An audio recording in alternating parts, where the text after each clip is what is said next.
Hello everyone, in this video I'm gonna be talking about my Pikachu build. Pikachu is an attacker that can dish out a lot of AoE burst damage and control the teamfight very well.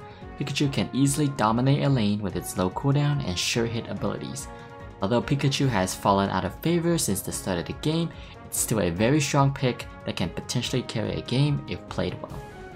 If you enjoy playing a control mage playstyle that deals damage from afar, then Pikachu is the perfect Pokemon for you.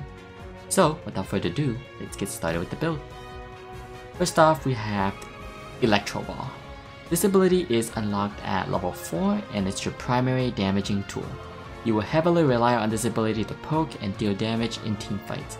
Electro Ball has only a 5-second cooldown, so it is very spammable. This move shoots out an electric orb to deal AoE damage to the enemy. You will deal more damage to targets with low HP, so it's great to use as an execute. Take note that this ability cannot miss, so just use it whenever it's off cooldown for poke.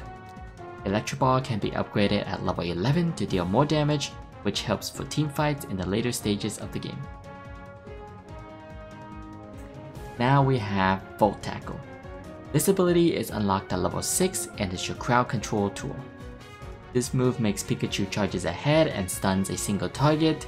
It cannot miss and it's great for countering flankers that can reach your backline like Lucario, Gengar, and Zeraora.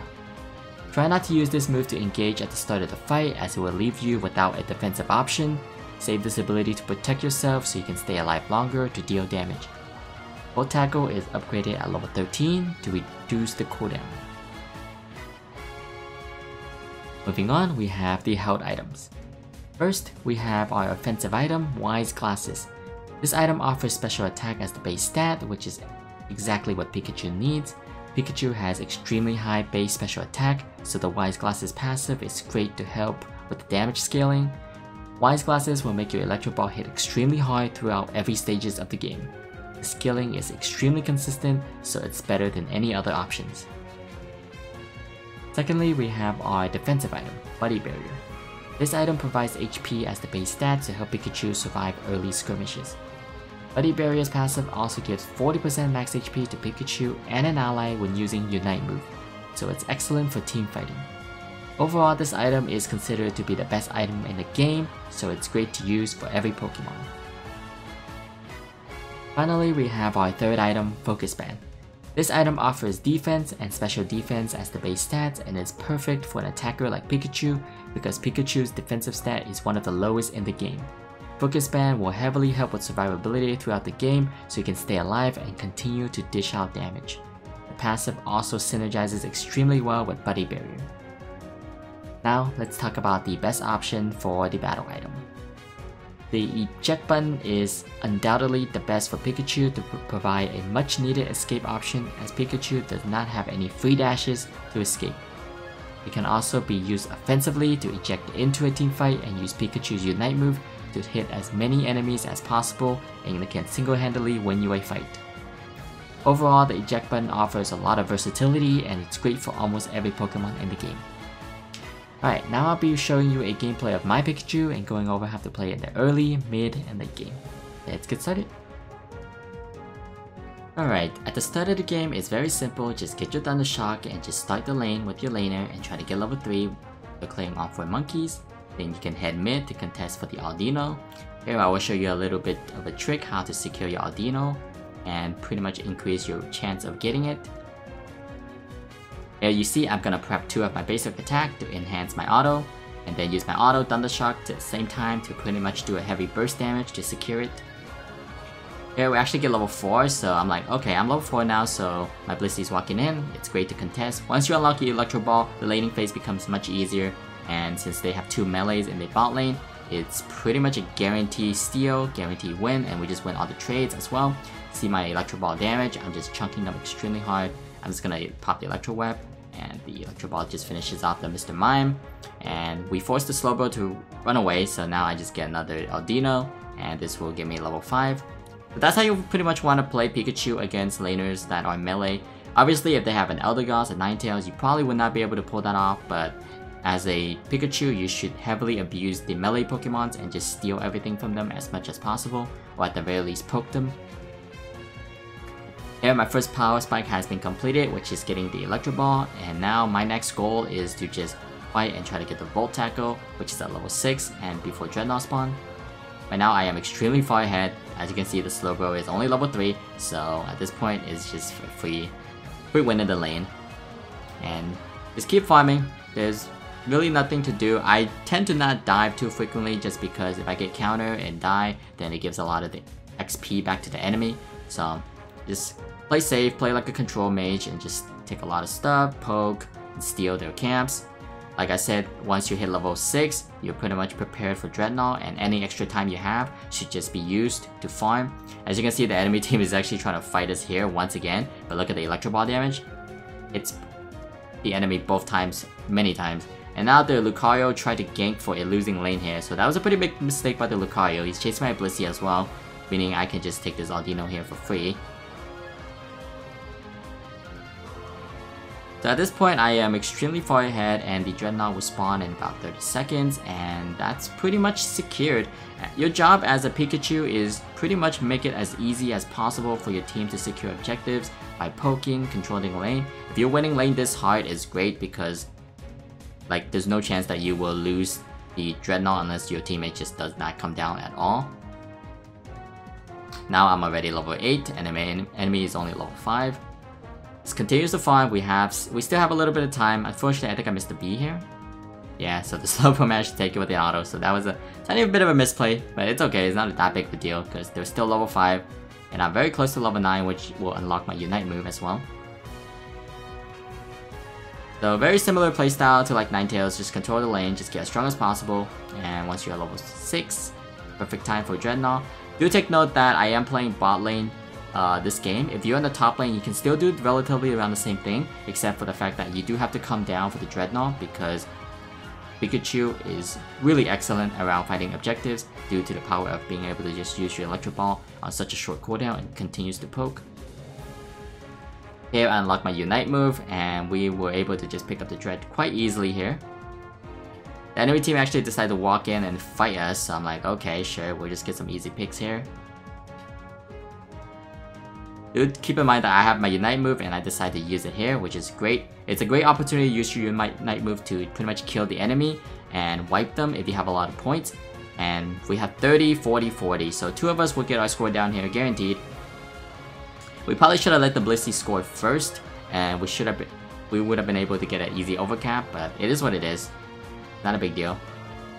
Now the B spawn, and since the Rotom is already gone top, there's really nothing to fight for top lane, so I'm just gonna stay bottom and defend. Your job as a control mage is to pretty much make sure the enemy team cannot get any cheesy scores against you or sneak any scores, because Pikachu is one of the best Pokemon at defending, so just understand that if there's nothing to fight for, then don't be there to fight for anything, right? Now I'm just gonna continue to farm because now my next goal is to fight for the next Dreadnought, which will spawn 2 minutes.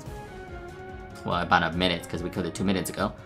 But yeah, just understand that play for your next goal, right? Always have like these missions in mind. If there's nothing to fight for, then don't fight for anything. Just farm.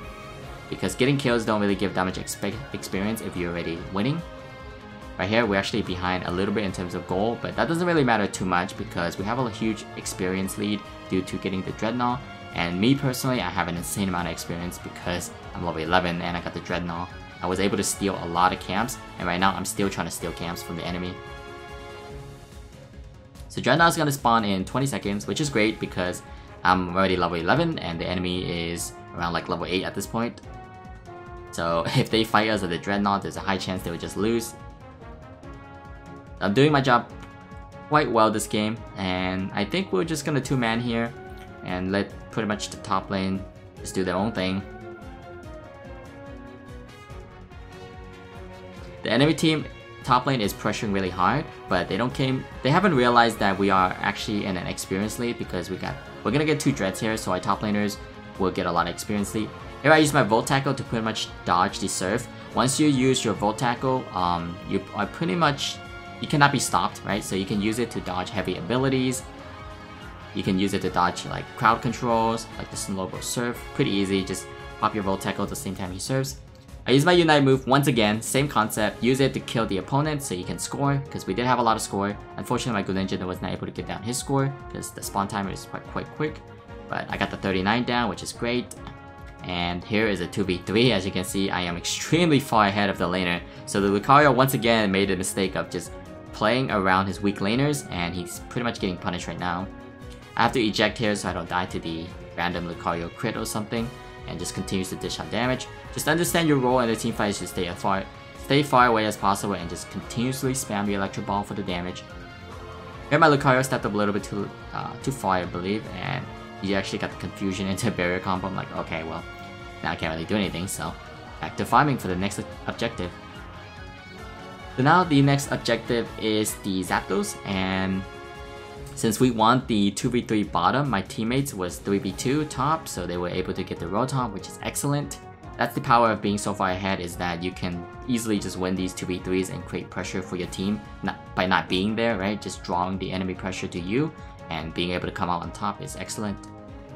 So now, just charge your Unite move for the Zapdos fight, and pretty much that will get close to securing the game. Here my Talonflame almost got caught, so I'm just gonna help him escape. I don't really want to fight here because, like I said, there's really nothing to fight for. When there's nothing to fight for, you don't try to commit yourself because you will get punished heavily and you will end up dying before an objective spawn, which is a really bad habit that I see a lot of players do. So now I'm just fighting for the beast because that's the only thing I can do right now. I'm already level 13, so I have all my abilities upgraded. I'm pretty much as strong as I can be for Zapdos at this very moment. Here's Zapdos spawn, you see my positioning, immediately walk up because then you can look for more poke. Do keep in mind in the upcoming like 30-second, watch my positioning and how I play my Pikachu. Here, send the Blissey, jump backwards, and then just walk back. You see I'm not even trying to like use my auto attack to do too much damage, and try to walk back as much as possible and continuously pop your Electro Ball. Try to walk back and just wait for cooldown and just keep rinse and repeat, rinse and repeat. Here I see a perfect opportunity for me to just eject in offensively, use my Unite move, and just pop the whole entire enemy team. And we actually secure Zapdos as well, which is great. But even if we lost that Zapdos, it wouldn't matter too much because, like I said, my Unite move would just melt them anyway, so they wouldn't be able to score. And that's pretty much gonna be the end of the game. Just remember, Pikachu is extremely good at defending, so you don't need to be at every team fight. Sometimes it's great to just defend a goal from the enemy so you don't lose your lead, right? And remember that you are a control mage, so play in a way to make it difficult for the enemy team to score and contest objectives to maximize Pikachu's potential. Alright, since we got all of our score down, Zapdos is down, now it's just defending. It's okay to drop the outer turret here because even if they get that score on the bottom turret, it doesn't really change the fact that we're up by close to 500 points. So there's really no way for the enemy team to ever win here. And my goal is to just defend top so they don't get any like scores on this 1 point here, which is a huge overcap. So the Slowbro managed to just get the goal, but like I said, it doesn't matter, right? Because even if they get that goal, there's no way they come back because we are up by 500 points.